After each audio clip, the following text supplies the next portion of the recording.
India में तो मौतें आ रही हैं। जर्जीस भाग कर इंडिया छोड़कर पाकिस्तान की सरजमीन पर गया और पाकिस्तान की धरती ने पूछा, जर्जीस तुम यहाँ क्यों आए हो, इंडिया छोड़ के क्यों आए हो? मैंने कहा राष्ट्रपति मरते हैं, प्रधानमंत्री मरते हैं, वहां मौतें हो रही हैं, इसलिए मैं आया हूं, ये मुसलमानों का मुल्क है।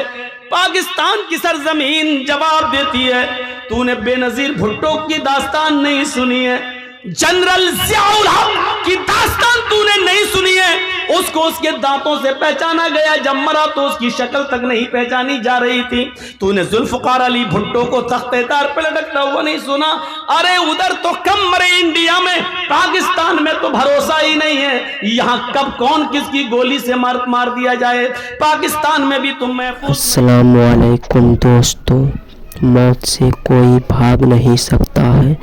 इस वीडियो में आपको हम यही समझाने वाले हैं कि मौलाना जर्जीस अंसारी ने इस बयान को कैसे कहा, और प्लेन क्रैश का वाक़या आपको पूरा सुनाया जाएगा इस वीडियो में। जर्जीस इराक की सरजमीन पर गया, इराक की धरती ने कहा अगर यहाँ जिंदगी किसी को मिल सकती थी तो सद्दाम जैसे आदमी को मिल सकती थी, इसलिए कि अमेरिका की आंखों में आंखें डालकर उसी ने जुर्रत की है, उसी ने बहादुरी दिखाई है। लेकिन मौत ने उसको भी अपने शिकंजे में ले लिया।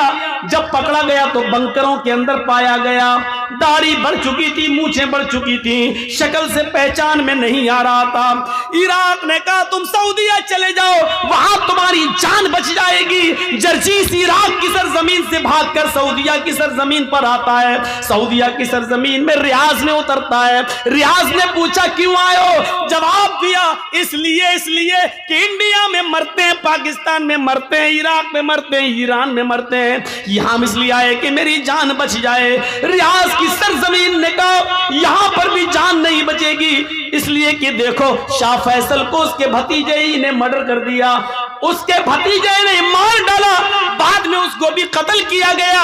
हाँ, यहां पर भी बादशाहों का मर्डर हुआ, कत्ल हुआ। अगर तुम्हें अपनी जान बचाना है तो मक्के में चले जाओ, वहां जनाबे मोहम्मद रसूलुल्लाह पैदा हुए थे, शायद वहां जान बच जाए। जर्जीस मक्के में जाता है, मक्के का नजारा देखकर खुश हो जाता है। जैसे अंदर घुसता है उसको तवाफ करने का मौका मिलता है। अभी उसने खाने काबा के 7 चक्कर लगाए थे, अभी मकाम इब्राहिम पर 2 रकात नफिल नमाज पढ़ी थी, अभी दुआ मांगी रहा था, अभी सफा और मरवा के चक्कर लगा ही रहा था। इतने में अजान की आवाज आती है, अजान के लिए नमाज पढ़ी जाती है। जर्जीस नमाज पढ़ने लगा, खुश है, आज ऐसी बस्ती में आया हूं जहां मोहम्मद रसूलुल्लाह पैदा हुए, यहां मेरी जान बचेगी, यहां कभी मौत नहीं आएगी। जर्जीस ने जब जोहर की नमाज पढ़ के सलाम फेरा, इमाम हरम ने नमाज पढ़ाकर सलाम फेरा, अस्सलामु अलैकुम व रहमतुल्लाह। मुअज्जिन खड़ा होता है, कहता सलातु अलल अमवात, कुछ जनाजे आए हुए हैं, आप रुकिए, उन जनाजों की नमाज़े जनाजा पढ़ी जाएगी। मेरे भाइयों, जर्जीस ने सबसे ज्यादा जनाजे मक्के ही में देखे हैं। जोहर में जनाजे की आवाज, असर में जनाजा पढ़ा जा रहा है, मगरिब में जनाजे पढ़े जा रहे हैं, इशा में जनाजे की नमाज़े जनाजा हो रही है, मगरिब में नमाज़े जनाजा पढ़ा जा रहा। अल्लाह, इतनी मौतें तो हमने इंडिया और पाकिस्तान में भी नहीं देखी। यहाँ तो सबसे ज्यादा हर नमाज में 5-6 जनाजे आ रहे हैं। लोगों ने कहा तुम्हें अपनी जान बचाना तो मदीने चले जाओ। मदीने जाता हूँ, मदीने की सरजमीन पर अभी असर या मगरिब की नमाज पढ़ने का मौका मिलता है, आवाज आती है क्यों आए हो? जान बचाने के लिए। अगर इस हस्ती दुनिया में किसी की जान अगर बची होती तो आज इस साहिब कब्र मौजूद ना होता, आज इस रोज़े अक़दस के अंदर मोहम्मद रसूलुल्लाह की कब्र ना होती।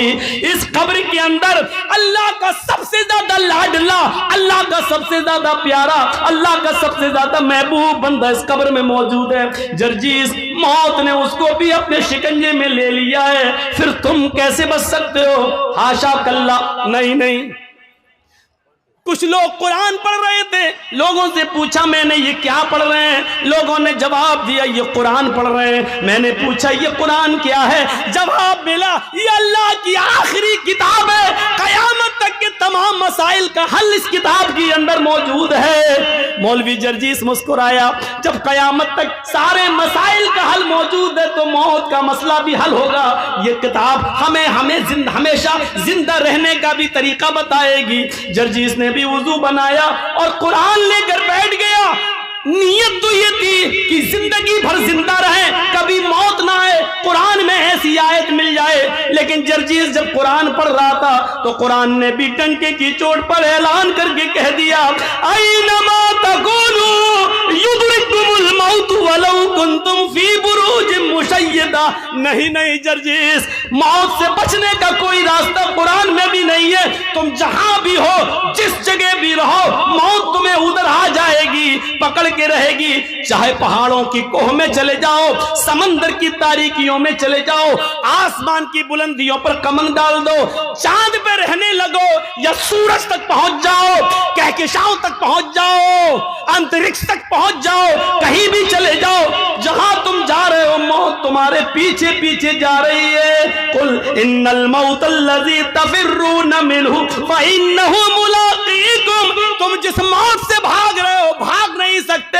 तुम जहां खड़े हो वही मौत तुमसे मुलाकात करने के लिए, वो तुमसे ज्यादा तेज स्पीड में दौड़ रही है, वो तुमसे ज्यादा तेज स्पीड में आ रही है, वो तुमसे ज्यादा तेज स्पीड में तुम्हारा सफर कर रही है, तुम्हारे पास आकर रहेगी, तुम्हें अपने शिकंजे में लेकर रहेगी, तुमसे मिलकर रहेगी। फइन्नहु मुलाक़ीकुम, वो तुमसे मुलाकात करके रहेगी। मुलाकात किसको कहते हैं? सलाम अलैकुम वालेकुम सलाम। आपने हमसे हाथ मिलाया, हमने आपसे हाथ मिलाया, आपने हमको देखा, हमने आपको देखा, ये है मुलाकात।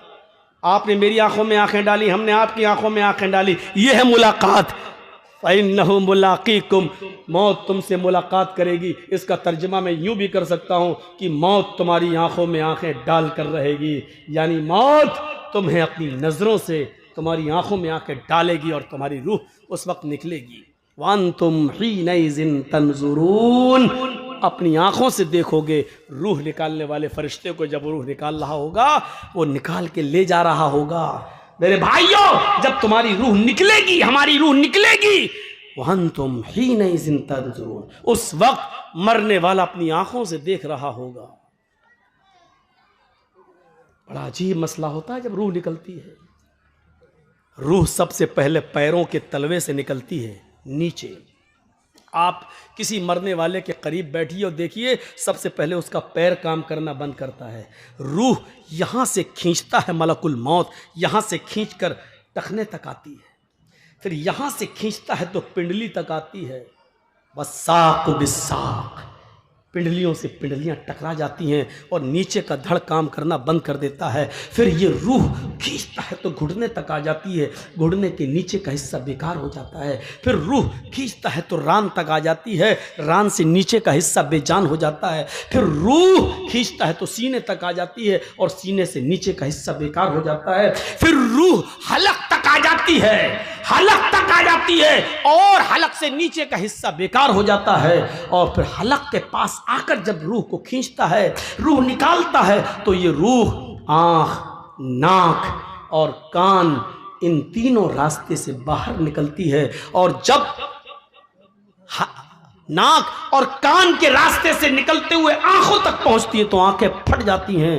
और आप देखिएगा, मरने वाला जब मर रहा होगा तो उसकी आंखें खुली रह जाती हैं। क्यों? कुरान कहता है इसलिए खुली रह जाती हैं कि वह अंतुम हीनइज़िन तंज़ुरून, उस वक्त वो रूह निकालने वाले मलकुल मौत को अपनी आंखों से देख रहा होता है। और ये देख रहा होता है कि मेरी रूह को लेने वाले रहमत के फरिश्ते आसमान से आए हैं या अज़ाब के फरिश्ते आसमान से आए हैं, मेरी रूह को जन्नत के फरिश्ते ले रहे हैं या मलकुल मौत के हाथों से मेरी रूह को जहन्नम के फरिश्ते ले रहे हैं। वो इसी दुनिया में देख लेता है कि मेरी रूह को लेने के लिए जहन्नम के फरिश्ते आए हैं या जन्नत के फरिश्ते। बहुत आसान है। हम लोगों में से कितनों के माँ बाप इस दुनिया में नहीं होंगे, कितनों की माँ इस दुनिया में नहीं होगी, कितनों के माँ बाप इस दुनिया में नहीं होंगे। ज़रा सोचिए, वो इस दौर से गुजर चुके हैं, अब वो दौर हमारा भी आने वाला है, आपका आने वाला है, हमें भी उस दौर से गुजरना है। हमने इस मौत के बाद के लिए क्या तैयारी कर रखी है? हमें इस चीज का एहसास अपने अंदर पैदा करना है। बहुत खुश और मगन हो चुके हम लोग, बहुत। ये जो आवाजें आ रही हैं, चाहे औरतों के पंडाल से आ रही हो, चाहे बाजार से आ रही हो, यहां जलसा हो रहा है, कुरान पढ़ा जा रहा है, हदीस पढ़ी जा रही है, ये याद रखिएगा, ये आवाजें आपकी हवा में नहीं घूम रही हैं।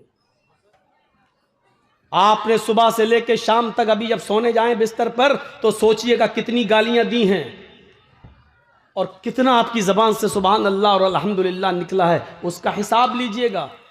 आप अभी तक अपनी पूरी जिंदगी का नहीं ले पाएंगे, लेकिन आज का हिसाब लीजिएगा।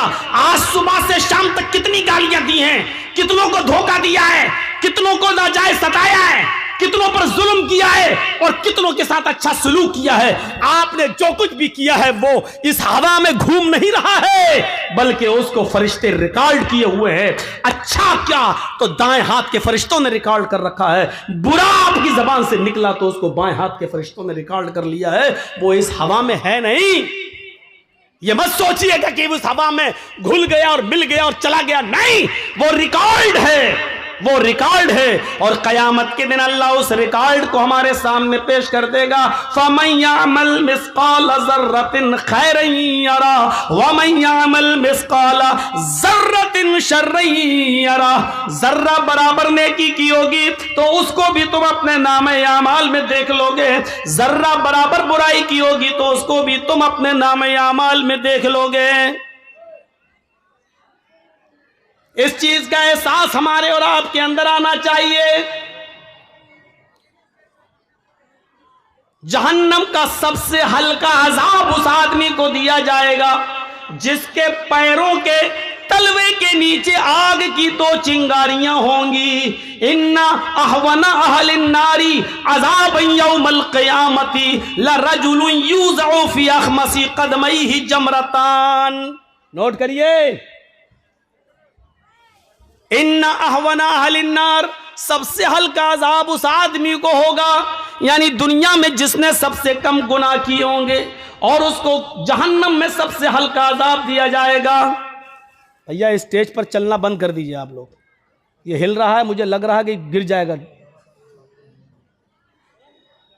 बंद करिए आप और उसूल बदलिए। जिसको चाहे स्टेज पे बिठा दिया, पैंट शर्ट आई टाई और खैनी वाले सब स्टेज पे बैठे हुए हैं, बन गए सब मोदी के बाप, स्टेज पे बैठ गए, बहुत इज्जत हो गई। और यहां बैठ के धम धम धम धम धम धम और कर रहे हैं।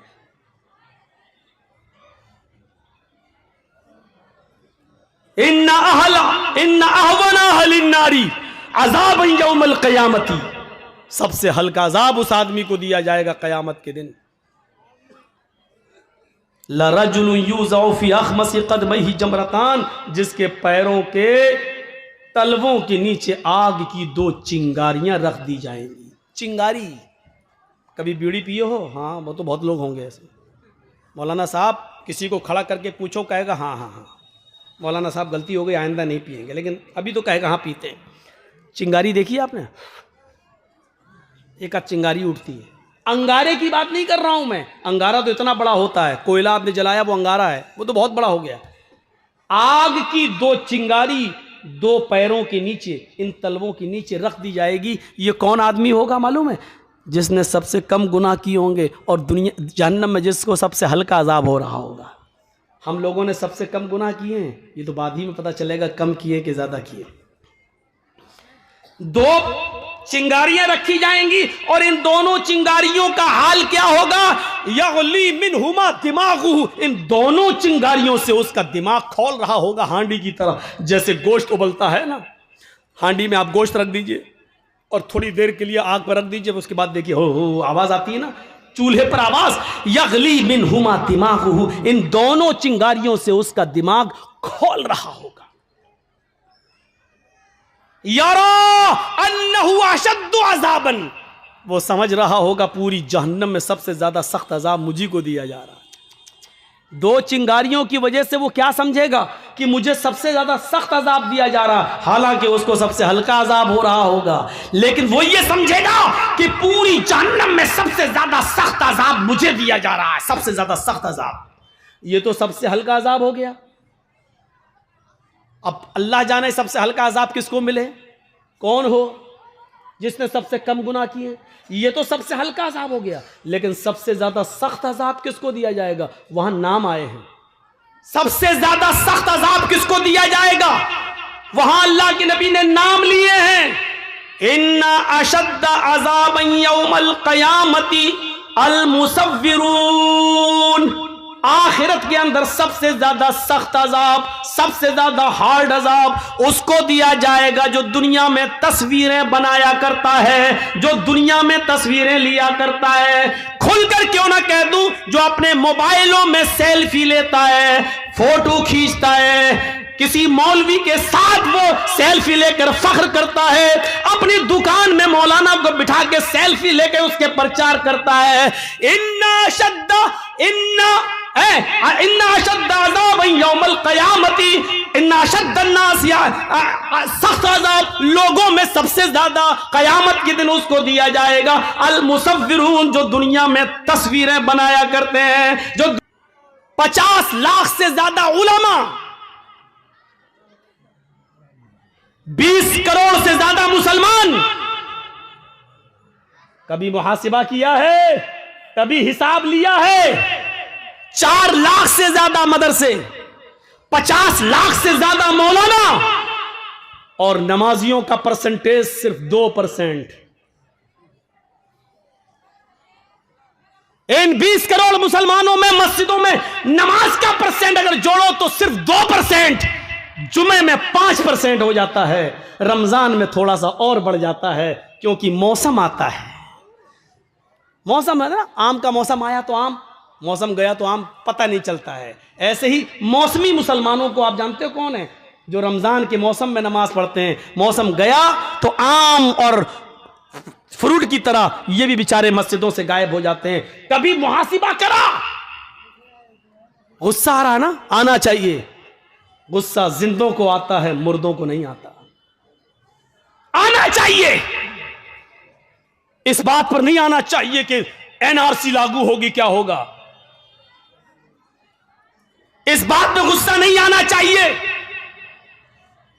कि एक आदमी इस्लाम छोड़कर दूसरे मजहब में चला गया, नहीं आना चाहिए। उस पर तो अल्लाह का शुक्र अदा करना चाहिए कि बारे इलाह तूने इस्लाम को ऐसे गंदे लोगों से महफूज कर लिया है। उस पर गुस्सा आने की जरूरत नहीं। कुरान से 26 आयतें बदलने चला था, अल्लाह ने दिखा दिया जो कुरान को बदलने की कोशिश करेगा अल्लाह उसको इसी तरीके से बदलेगा। दुनिया में इससे बड़ा मौजिजा और क्या हो सकता है। हिंदुस्तान में जो हुआ है, चला था कुरान बदलने, अल्लाह ने उसी को बदल दिया। ले, यह है तेरा अंजाम। तो इस पर गुस्सा नहीं आना चाहिए। मैं तो उस अल्लाह का शुक्र अदा करता हूं कि बारे इलाह बहुत अच्छा हुआ है, बहुत अच्छा हुआ है। पहले मुस्लिम बनकर जब इस्लाम के खिलाफ बोलता था तो तकलीफ होती थी, अब गैर मुस्लिम बनकर बोलेगा तो कोई तकलीफ नहीं होगी, इसलिए कि इस्लाम को तो 1400 साल से बराबर दुश्मन गैरों ने नुकसान पहुंचाने की कोशिश की लेकिन नहीं पहुंचा पाए। तो अब ये क्या कर लेगा, न 3 में न 13 में क्या कर लेगा, कोई हैसियत नहीं है। गुस्सा इस बात पर नहीं आना चाहिए, गुस्सा इस बात पर आना चाहिए कि आपने हिसाब क्या लिया है, हिसाब क्या दिया है। हिसाब जिंदों से लिया जाता है, मुर्दों से नहीं। आप मदरसे का कमेटी है, हिसाब लीजिए। हम जो चंदा देते हैं बताइए कहां खर्च करते हो, कहां लगाते हो, बच्चों पर कितना खर्च होता है, ये हिसाब लेने की जिम्मेदारी आप देते हैं तो आप लीजिए इसका हिसाब। मदरसे वालों को हिसाब देने में शिकायत नहीं होनी चाहिए। तुम कौन होते हो हिसाब लेने वाले। हजरत उमर फारूक जब अमीरुल मोमिनीन बनाए गए और मिंबर पे खड़े होकर खुतबा देने लगे, जैसे ही उन्होंने अल्हम्दुलिल्लाह कहा, एक नौजवान मजमे में खड़ा हो गया, कहने लगा उमर खुतबा नहीं देने दूंगा। कहा क्यों? पहले ये बताओ, आज नया कुर्ता पहनकर आए हो, ये नई कमीज पहन के आए हो, ये नई कमीज तुम्हें कहां से मिली है?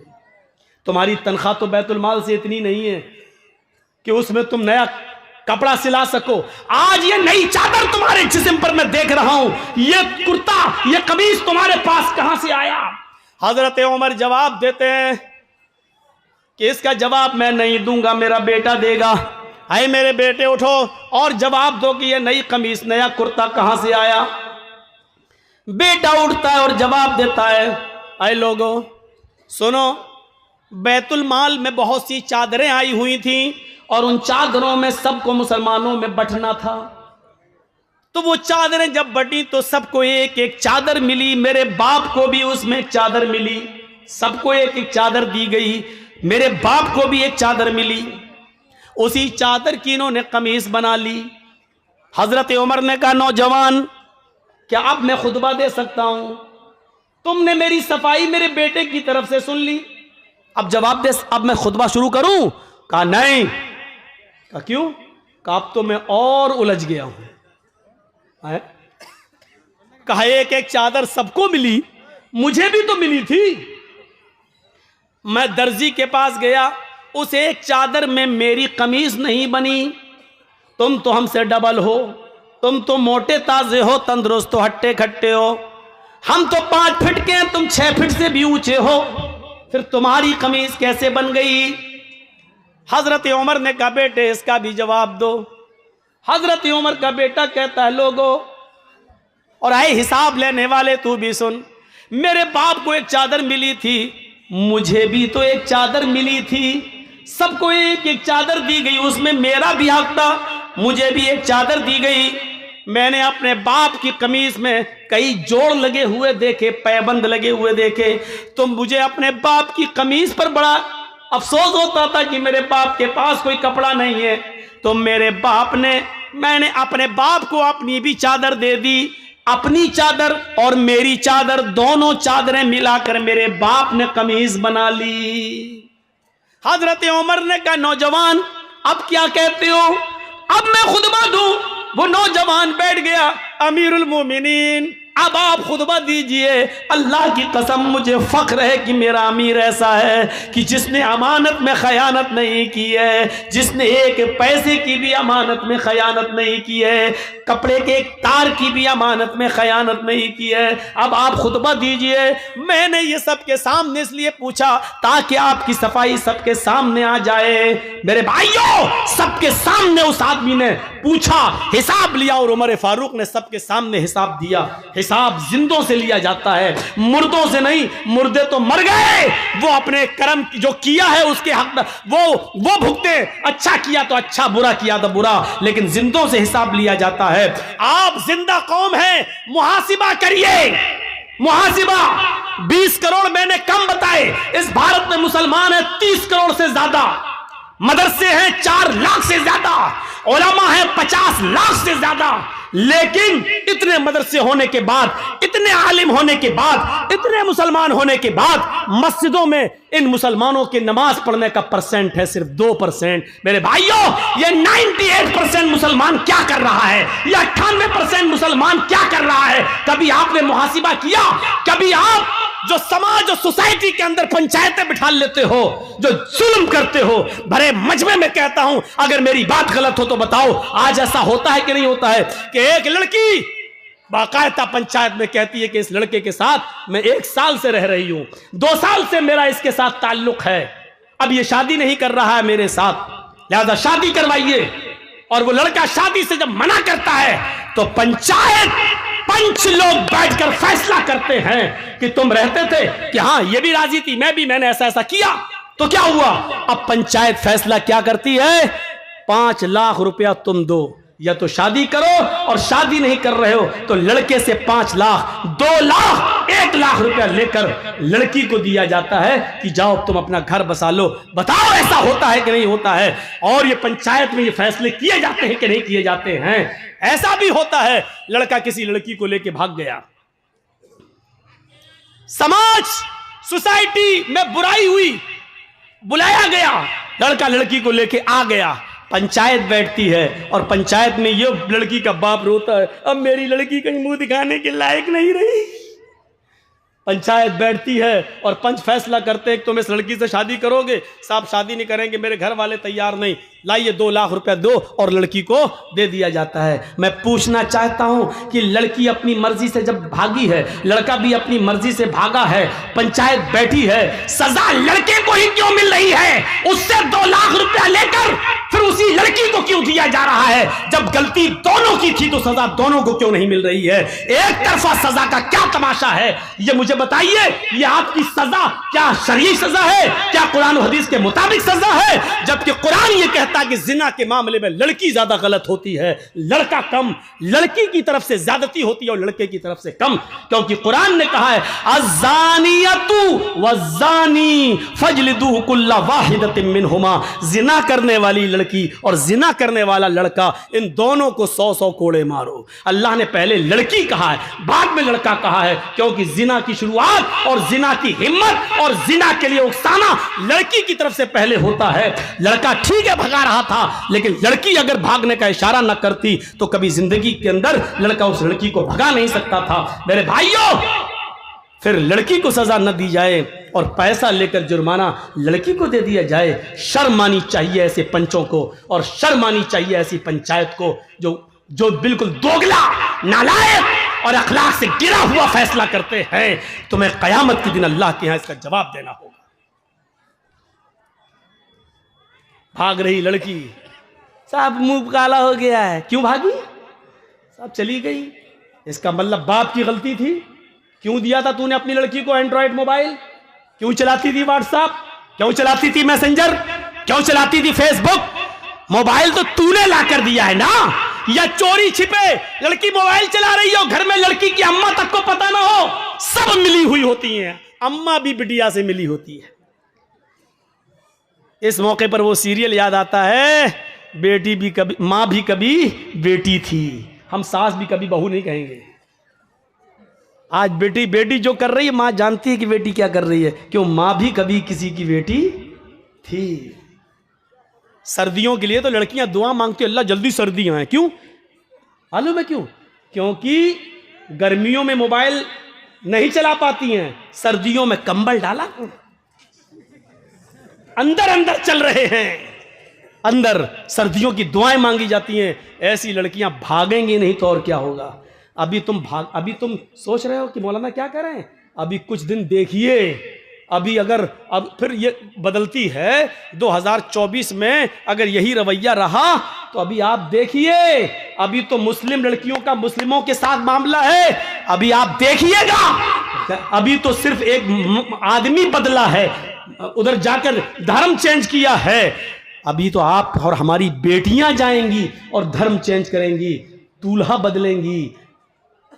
कोर्टों में एप्लीकेशनें पड़ी हुई हैं कि मैं फलां लड़के से शादी करना चाहती हूं, मुझे डर है कि मेरा बाप रोड़ा अटकाएगा, मेरा बाप रोड़ा अटकाएगा। 3 लाख मुस्लिम लड़कियों की एप्लीकेशनें आज कोर्ट के अंदर पेंडिंग में हैं कि मेरे लिए शादी का सरकारी बंदोबस्त किया जाए। 3 लाख मुस्लिम लड़कियां गैर मुस्लिमों के साथ निकाह करने के लिए तैयार हैं। सुनना पड़ेगा तुम्हें ये सब कुछ, तुम्हें क्या तुम्हारे बाप को भी सुनना पड़ेगा। दे दो मोबाइल हाथ में। कॉलेज और यूनिवर्सिटियों का मामला यह है कि मुस्लिम लड़कियों के लिए स्कीमें निकाली जाएंगी। इतनी लड़कियां मुसलमान, और क्या कहा जाएगा? मुस्लिम लड़कियां पढ़ने में बहुत पीछे हैं, लिहाजा मुस्लिम लड़कियों के लिए फला कॉलेज में इतनी सीटें खाली हैं, फला डिपार्टमेंट में इतनी सीटें खाली हैं। लड़कों को नौकरी नहीं दी जाएगी, लड़कों को MBBS में जगह नहीं मिलेगी, लड़कों के लिए वैकेंसी नहीं निकलेगी, लड़कियों के लिए निकलेगी। और वहां प्लानिंग है, प्लानिंग। और प्लानिंग कहां से हो रही है मैं नाम नहीं लूंगा, क्योंकि इन यूट्यूबर वालों ने हमें नाम लेने के लायक नहीं छोड़ा है, नहीं छोड़ा है। इन कमीनों ने मुझे कहीं का नहीं छोड़ा है। मना करने के बावजूद आज फिर दिया है, आज फिर दिया है इन्होंने। आज तो हद ही कर दी। आज तो वो खतने के लिए वो हिस्सा भी बना के डाल दिया है। कयामत के दिन मैं तुम्हारा गरीबान पकड़ूंगा। अल्लाह की कसम, मैं इस स्टेज से कह रहा हूं कि मैं तुम्हें माफ नहीं करूंगा। जिसने भी ये हरकत की है मैं माफ नहीं करूंगा तुम्हें, क्योंकि मेरे मना करने के बावजूद भी तुमने ये हरकत की है। मैं माफ नहीं करूंगा। और कर लो 15 दिन और 20 दिन, उसके बाद तुम्हारा पत्ता बिल्कुल साफ। क्योंकि हमने अब शर्त लगाना शुरू कर दी कि जहाँ चैनल वाले आएंगे वहाँ मैं नहीं आऊँगा। साफ तौर पर शर्त लगा दी। और 13 फरवरी को प्रोग्राम है मेरा, इसी जगह है ना, भाटोल में। मैं उसके लिए आज ही कह के जा रहा हूँ, अगर एक भी यूट्यूबर वाला आया तो मेरे बात फिर सुन लीजिए, मैं एक भी नहीं आऊँ, मैं नहीं आऊँगा। मैं आज ही मना कर दे रहा हूँ कि एक भी चैनल नहीं आना चाहिए, एक भी चैनल। इसकी शुरुआत मैं इस जलसे से कर रहा हूं। तुम यहां मस्त हो, यूपी में मेरे ऊपर पाबंदी लग गई है। तुम्हारी हरकतों की वजह से मैं तकरीर नहीं कर सकता हूं वहां पर। मेरे घर नोटिस पहुंच गया है। यह तुम्हारे हरकत से नहीं, तुम्हारे हरामीपने से मैं गाली दे रहा हूं तुम्हें, तुम्हारे हरामीपने से। इससे बड़ी गाली दे रहा हूं तुम्हारे सुअरपने से। मैं इस लायक हो गया हूं। 13 फरवरी को सुन लें आप लोग सब, मैं यहां से कह के जा रहा हूं कि एक भी नहीं आना चाहिए। और मैं पहले ही पता लगा लूंगा जहां भी रहूंगा कि वीडियो बन रही कि नहीं। अगर जहां भी मैं रहूंगा, किसी भी होटल में, सुन लूंगा ये आए हैं, मैं वहीं से अपना बोरिया बिस्तर बांध के चला जाऊंगा। मैं नहीं आऊंगा। मैं आज कह दे रहा हूं, बिल्कुल साफ कह दे रहा हूं। और कल जहां जलसा होगा उधर भी बोलूंगा, परसों हर जगह पे मैं ये बोलूंगा। अब तक जहां इश्तिहार छप गए वहां तक तो चल रहा है मामला, लेकिन आगे अब ये मामला नहीं चलने दूंगा मैं। इन लोगों ने मना करने के बावजूद भी मेरी बात नहीं मानी है। तुम्हारे पास बैलेंस आना चाहिए बस, दूसरा जेल की सलाखों में चला जाए। तुम्हारे बाप का क्या जा रहा है, तुम्हारी माँ का क्या जा रहा है? जो कुछ बिगड़ रहा मेरा बिगड़ रहा है। रो रही मेरी बाप, हार्ट अटैक का बीमार है मेरा बाप। तुम्हारे बाप का और तुम्हारी माँ का क्या जा रहा है? तुम्हें तो बैंक बैलेंस मिल रहे हैं। 13 फरवरी को एक भी चैनल वाला हमें नहीं देखना चाहिए। जिसको मैं चाहूंगा उसको मैं बुलाऊंगा, मैं अपने चैनल को बुलाऊंगा। मैं जो चाहूंगा अपनी मर्जी से कटिंग करके उसमें दूंगा, मैं उसको रखूंगा। ये याद रखिएगा, 13 फरवरी जो यहां प्रोग्राम है बिल्कुल नहीं। 12 वाले को मैं फोन कर दूंगा, 10-11 वालों को सबको मैं फोन करके अब मना कर दूंगा। एक भी चैनल वाला अगर दिखाई दिया तो हम नहीं आएंगे। ये देख रहे हैं आप गुंछे, ये आप इसको कम मत समझिए। रेजिस होते हैं, किसी दिन अगर फट गया तो पूरे उसमें आग लगेगी। ये रेजिस है, ये बहुत खतरनाक चीज़ है जो आप समझ नहीं रहे हैं, जो माइक में लगा देते हैं। और इन बेचारे जलसे वालों को बड़ा रहम आ जाता है, बेचारे चलो कर रहे हैं। ये रहम के लायक नहीं है, ये ट्यूबर रहम के लायक नहीं है। जब इन्होंने मना करने के बावजूद मेरी बात नहीं मानी तो अब रहम के लायक नहीं रह गए। ये अल्लाह ताला रहमान है, रहीम है, बहुत रहमान और रहीम है, लेकिन इसके बावजूद जहन्नम बनाई है, क्योंकि वो जानता है कि हर इंसान पर रहम नहीं किया जा सकता। ये यूट्यूबर उसी लायक है। इससे ज्यादा भी और क्या बोले। एक आदमी को किसी ने फोन करके कहा ऐसा क्यों डाल रहा है, तो वो क्या कहता है, सभी डाल रहे हैं तो मैं क्यों पीछे रहूं। वाह साहब, सब मालूम है, एक एक चीज मुझ तक पहुंचती है, एक एक चीज मैं बराबर नजरें रखे हुए हूं यूट्यूब पर। वो सब चैनल वाले मेरी नजरों में है जो ऐसा कर रहे हैं। तुम्हारी नजरों में किसी की इज्जत प्यारी नहीं है। मना करने के बावजूद बताइए, वो खतना तक बना दिया। वो लिंग मशीन, हम मशीन बोल रहे हैं, बजाय वो लिंग बना दे रहा उसने और यूट्यूब पर डाल रहा है। औरतें भी हमारी तकरीरें सुनती हैं। तेरे घर में मां बहन नहीं है बेगैरत, शर्म नहीं आती तुझे? तू ऐसी चीज उसमें बना के डाल रहा है कि लड़कियां भी हमारी तकरीरें सुनती हैं, वो देख के शर्मा जाएं। लगता है ऐसा काम वही कर सकता है जिसके घर में बहन ना हो, जिसके घर में बेटी ना हो। इतना खतरनाक सुनने के बाद भी अगर तेरा कलेजा ना पसीजे और तेरा दिल मौम ना हो तो शर्म से चुल्लू भर पानी में डूब के मर जाना चाहिए ऐसे यूट्यूबर। आप भी रहने दो, अब इनका इलाज कर दिया मैंने। आज हम ऐसी चीजें बोल ही नहीं रहे, क्या डालेंगे ये। तो मेरे भाइयों, लेकिन जो चीज मैं बोलना चाहता था वो बोल नहीं पा रहा हूं, क्योंकि ये लोग बोलने नहीं दे रहे हैं। इसलिए 13 फरवरी को याद रखिएगा, शुरुआत आपकी यहां से होनी चाहिए। मुझे एक भी यूट्यूबर देखना नहीं चाहिए। तो मेरे भाइयों, मैं बात बहुत आगे की तरफ ले गया और बढ़ गया। तो मैं कह ये रहा था, कहां से बात कट गई थी, किसी को मालूम है मैं क्या कह रहा था? सब सो रहे थे।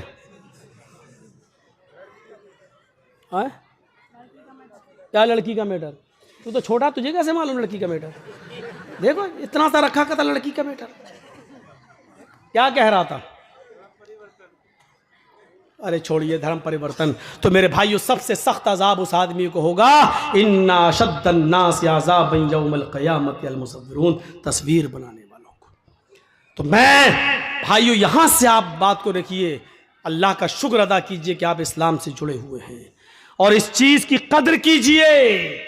और याद रखिए, याद रखिए, ये किरामन कातिबीन हमारे एक एक हरकत को लिख रहे हैं और नोट कर रहे हैं।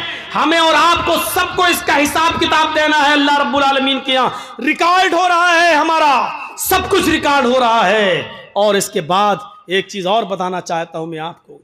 मैं कह ये रहा था कि हिसाब कितना किया है। बेटा सही बन रही वीडियो, घबराओ नहीं।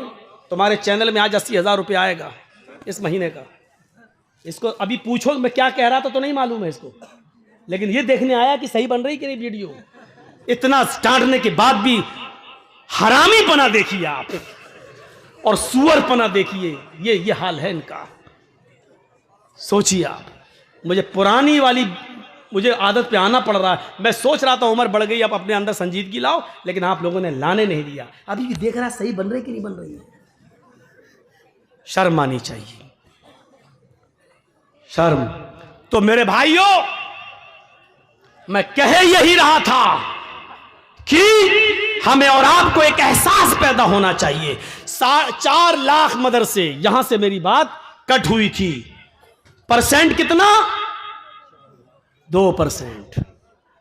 उलमा 50 लाख, मुसलमान 30 करोड़। हैसियत क्या? परसेंटेज कितने नमाजी 2। 98% क्या कर रहे हैं? सोचिए, 98% क्या कर रहे हैं? गुस्सा जिंदों को आता है, मुर्दों को नहीं। आपको गुस्सा आना चाहिए। मैं नहीं कहता हूं गुस्सा नहीं आए, मुझे गुस्सा आ रहा है ना। गुस्से को पालो, गुस्से को परवान चढ़ाओ। गुस्सा जिंदों को आता है, मुर्दों को नहीं। लेकिन ये गुस्सा आपको इसके ऊपर नहीं आना चाहिए जिसने धर्म परिवर्तन कर लिया। गुस्सा आपके इसके ऊपर नहीं आना चाहिए कि ऐसा हो रहा है वैसा हो रहा है ना। नहीं, गुस्सा इस बात पे आना चाहिए कि आपकी बीवी ने सुबह फजर की नमाज पढ़ी या नहीं पढ़ी है। नहीं पढ़ी है तो गुस्सा आना चाहिए। आपका बेटा 10 साल से बड़ा है, नमाज पढ़ने नहीं गया, बिस्तर पे सो रहा है, आपको गुस्सा आना चाहिए। नमाज क्यों नहीं पढ़ी? आपको गुस्सा आना चाहिए, इस बात पे गुस्सा आना चाहिए आपको। आपका बेटा शराब पीकर घर में आया, आपको गुस्सा आना चाहिए। ऐसा क्यों किया? आप गुस्से को पालिए, परवान चढ़ाइए और बच्चों को पढ़ाइए और लिखाइए, क्योंकि पढ़ाने और लिखाने के साथ ही आप एक अच्छा इंसान बना सकते हो अपने बच्चों को। तो मेरे भाइयों, गुस्सा जिंदों को आता है, मुर्दों को नहीं। आप गुस्सा, लेकिन गुस्सा जहां आना चाहिए वहां आपको आना चाहिए, हर जगह गुस्सा नहीं। मुझे जायज बात पे गुस्सा आया, यहां गुस्सा आना चाहिए। आपको भी जायज बातों पे गुस्सा आना चाहिए। अल्लाह के रसूल को भी गुस्सा आता था, और गुस्से का तो हाल ये था कि अल्लाह के नबी के जब गुस्सा आता था तो हत्ता मर्रत आईना, आपकी दोनों आंखें सुर्ख हो जाया करती थी। सहाबा कहते हैं अल्लाह के रसूल को जब गुस्सा आता था तो ऐसा लगता था जैसे अनार का जूस किसी ने मोहम्मद रसूलुल्लाह की आंखों में डाल दिया है, इतनी लाल हो जाती थी आंखें। हजरत उमर ने हिसाब दिया, आप भी हिसाब देना सीखिए। और याद रखिए, कुरान की आयत है, वमन अअरज़ अन ज़िक्री फ़इन्न लहू मईशतन ज़नका। आज हम दौड़ रहे हैं 2 रोटी मिल जाए, और 2 रोटी के लिए हम क्या क्या कर रहे हैं। सोचिए, समंदर में एक विहील मछली है, विहील मछली समंदर में 40 टन गोश्त खाती है। एक दिन में 40 टन मछलियों को, 40 टन। आप सोचते जाइए, 40 किलो का एक मन होता है, हैं? और 100 किलो का 1 कुंटल होता है, 10 कुंटल का 1 टन होता है। 40 टन गोश्त खाती है। मेरा रब उस मछली को भी भूखा नहीं सोने देता है जो एक दिन में 40 टन गोश्त खाती है। आए 2 रोटी खाने वाले, आए 2 मुट्ठी चावल खाने वाले, तू इतना परेशान क्यों है? तू इस 2 रोटी को कमाने के लिए किसी को धोखा दे रहा है, किसी के साथ गद्दारी कर रहा है। अपनी दुकान खोले बैठा है, मोबाइल का मैकेनिक है, किसी ने मोबाइल संभालने के लिए तुझे दिया, तुझे मालूम है कि 100 रुपए की लागत में ये मोबाइल संभल जाएगा, लेकिन तूने उससे 1000 मांग लिए। इसकी आईसी बिगड़ गई, इसकी ये बिगड़ गई, उसकी वो बिगड़ गई, ये चेंज करना पड़ेगा, वो चेंज करना पड़ेगा। हिसाब किताब जोड़ के आपने 1000 बता दिया और मामला 800 पे डन हो गया। ठीक है, हम 800 दे देंगे, 700 दे देंगे। आपने सोचा कि 100 की लागत है, 700 दे रहा है, 600 तो बच रहा है।